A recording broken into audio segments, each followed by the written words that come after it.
ပရိသတ်တရားလုံးပဲမင်္ဂလာပါရှင်။ညိုမီ Story Channel လေးကနေပြီးပြန်လဲလို့ကြိုဆိုလိုက်ပါရစေ။ဒီ channel လေးမှာဆိုလို့ရှင်တော့ဇာတ်လမ်းကောင်းလေးများစွာကိုတင်ဆက်ပေးနေရမလို့ channel လေးကို like and subscribe လေးလုပ်ထားပေးကြပါဦးနော်။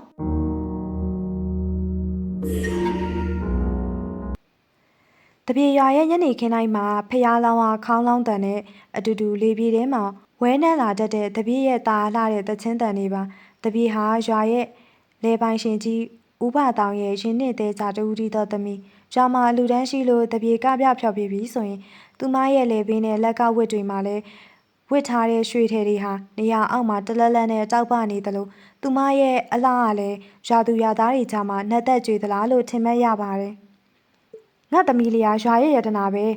ဲမျိုးဆိုတာလူလိန်နေပေါ်တယ်သမီးရဲ့ဒီမှာပဲနေအဖေနဲ့အမေနားမှာအေးစစ်စစ်နေစမ်းပါလို့အဖေဖြစ်သူကအမြဲတမ်းတားမြင်လေးရှိပေမဲ့တပီကတော့စင်မြင့်ထက်ကရောင်စုံမီးအောင်နေအောင်မှာတချင်းဆိုခြင်းနဲ့ဝါသနာစောဟာအားကြီးနေခဲ့ပါတယ်အဲ့ဒီချိန်မှာပဲမြို့ရလာတဲ့ကြော်စွာဆိုတဲ့သူနဲ့ဆုံခဲ့ပါတယ်ကြော်စွာဟာပညာတတ်ပုံစံစကားပြောရင်လည်းမြို့သားပြီးနဝင်ချိုလာတယ်တပြ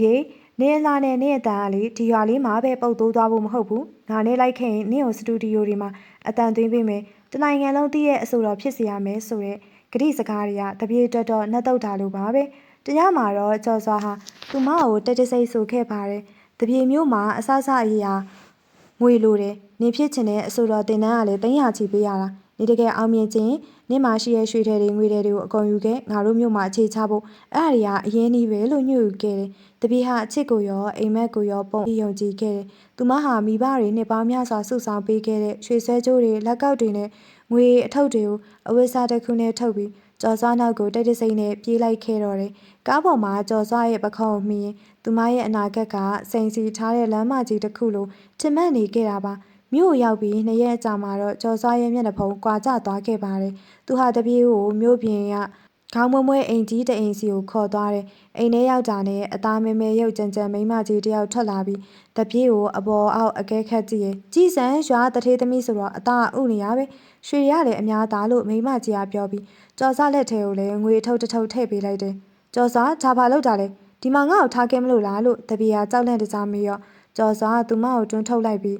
နေငါ့ကိုမေးလိုက်တော့တပြေငါနင့်ကို330နဲ့ရောင်းခဲ့ပြီးနင်ဖြစ်ချင်တဲ့အဆိုတော့ဒီထဲမှာပဲလို့တော့နေဦးလာတဲ့ရွှေတရားငါအတွက်တော့အပင်မခံရကြုံနဲ့တဲ့ဆုလက်ပဲလို့ပြောပြီးခက်စိန်စိန်ထွက်သွားတယ်တပြေဟာထွက်ပြေးဖို့ကြိုးစားခဲ့ပေမဲ့အိမ်ဆောင်လူမိုက်တရဲ့ဆွဲလာရန်လာလောက်တာကိုခံရပြီးအမောင်ခံထဲမှာပိတ်လောင်ခံရတော့တယ်သူမဝစ်ထားတဲ့အကောင်းစားအဝတ်စားတွေကိုအတင်းချွတ်ခိုင်းပြီးမဖွဲမရအဝတ်စားတွေဝတ်ခိုင်းတယ်ငါမလုပ်ဘူးငါ့ကိုလွတ်နော်ငါရင်ပြန်ပြစေလို့အော်ဟင်းကိုယူပေမဲ့မိမကြီးဟာသူမရဲ့ပါကိုဖဲပြန်ညာပြန်ရိုက်နှက်လိုက်တယ်မဟုတ်ရင်ဒီထက်ဆိုးတဲ့နှိပ်စက်မှုကိုခံရမယ်ရွာမှာဆိုရင်ခြေဖျားလက်ဖျားမနာအောင်လို့ထားခဲ့ရတဲ့တထေးသမီးဟာအခုတော့လေညာတိုင်းအနက်သက်မကောင်းတဲ့ဧည့်သည်တွေရဲ့လက်ထဲမှာအယုတ်တရုတ်လိုကစားခံနေရပါပြီသူမဟာသူလာတဲ့ရွှေတွေကကြော်စလက်ထဲမှာသူမရဲ့ဂုံတိတ်ခါကတော့ညစ်ပတ်တဲ့အခန်းထဲမှာတစားစီကျွေလင့်နေခဲ့ပါတယ်တပီဟာညတိုင်းပတင်းပေါက်ကလာမြင်ရတဲ့အပေါက်ကလေးကနေရွာဘက်ကိုငင်းရှိုက်ကြီးတဲ့ငင်ကိုကျွေးနေမိရဲ့ဖေဖေအမေသမီးမားပါပြီသမီးရဲ့အိမ်မက်ကသမီးကိုတတ်နေပါပြီတပီဟာဒီငရဲခန်းမှာပိတ်လောင်ခံရတာ6လကျော်ရှိခဲ့ပါပြီသူမရဲ့ဝင်းဝါနေရဲ့အသားရည်တွေဟာဖြူဖြော့ပြီးတော့အသက်မဲလာသလိုတောက်ပါတဲ့မျက်လုံးတစ်စုံဟာလည်းမျောလင်းကျက်ကင်းမဲတဲ့အရေးအယောင်တွေနဲ့ဖုံးလန်းလို့နေတယ်ညတိုင်းခန္ဓာကိုယ်ဈေးနှုန်းတစ်ခုနဲ့ရောင်းချနေရတဲ့ဘဝမှာတပြေဟာအသက်ရှင်နေရတဲ့အလောင်းကောင်တစ်ခုလိုပါပဲနင်ဒီနေ့လည်းမျက်နှာမကောင်းဘူးလားဧည့်သည်ကနင့်ကိုရွေးထားတေချပြင်စင်စမ်းမိမကြီးရဲ့ဟိန်းဟောက်တန်နဲ့အတူတူတပြေရဲ့ကြောပြင်ပေါ်ကိုချိန်လုံးတစ်ချက်ကြားရောက်လာတယ်တပြေမနာတော့ပါဘူးစိတ်ရောကိုယ်ပါနာကျင်လွန်းလို့ထုံကျင်နေခဲ့ပါပြီသူမဟာမှန်တင်ကုံရှိမှထိုင်းနဲ့နှက်ခမ်းနီနီရဲတွေကိုစိုးလိုက်တယ်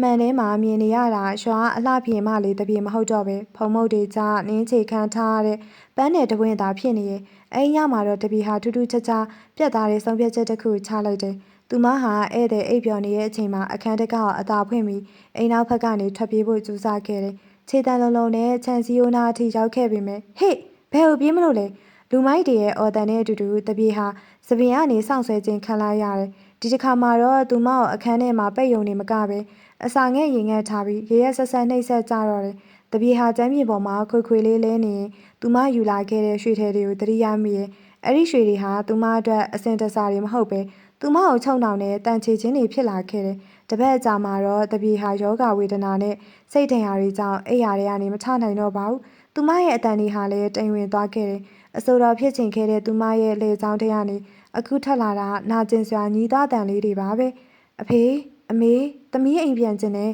။တပြေဟာရောင်ရမ်းပြီးအော်ဟစ်နေမိရဲ့။သူမရဲ့အိမ်မက်ထဲမှာတော့ရွာအလေကွင်းပြင်နေအဖေနဲ့အမေစောင့်ကြုံနေတဲ့အိမ်လေကားကလေးတွေကိုမြင်နေရတယ်။ကြော်စာရဲ့ချိုတာတဲ့စကလုံးတွေဟာသူမကိုတေတင်းနဲ့ကိုပို့ခဲ့တာမှန်သိလိုက်ရချိန်မှာတော့နောက်ကျသွားခဲ့ပါပြီ။နောက်ဆုံးတော့တပြေဟာခေါင်းလေးကိုတင်းတင်းဖက်ရင်မျက်ရည်တွေကြားနေအသက်ရှူရက်သွားခဲ့တော့တယ်။သူသေဆုံးသွားတာကိုတောင်မှဘသူမှဝမ်းနေပေးမဲ့သူမရှိပါဘူး။မိမကြီးကတော့အဖျားတက်ပြီးတေသွားတာပဲ။အပြင်မှာသွားပြစ်လိုက်ကြလို့အေးဆေးဆေးအမိတ်ပေးခဲ့တယ်။ရွာကတထေးသမီးလေးရွှေတွေတဝင်းဝင်းနဲ့တချင်းဆိုတတ်တဲ့တပြေညိုဟာမျိုးပြရဲ့အမိုက်ပုံတစ်ခုနားမှာအမည်မသိအလောင်းတစ်ခုဖြစ်နေဘဝနှိကုံချုပ်သွားခဲ့ရပါတော့တယ်။ကျော်စွာကတော့တပြေစီရရတဲ့ရွှေတွေကိုရောင်းပြီးမြို့ပေါ်မှာတခြားမိန်းကလေးတစ်ယောက်ကိုထောင်ချောက်ဆင်ပြီးတော့ဖမ်းဖို့အတွက်ပြင်ဆင်နေပါတယ်။ရွာဦးဖျားပွဲမှာတပြေအတန်ကိုမျှော်နေကြတဲ့ရွာသူရွာသားတွေဟာသူမဝေးခဲ့တဲ့ရွှေတွေနဲ့တန်ဖိုးကိုသာသိကြပြီးသူမရဲ့လဲလှယ်ခဲ့တဲ့အိမ်မက်တွေနဲ့ဈေးနှုန်းကိုတော့မသိခဲ့ကြပါဘူး။တကယ်တော့တပြေဟာအဆိုတော်တစ်ယောက်ဖြစ်မလာခဲ့ပေမဲ့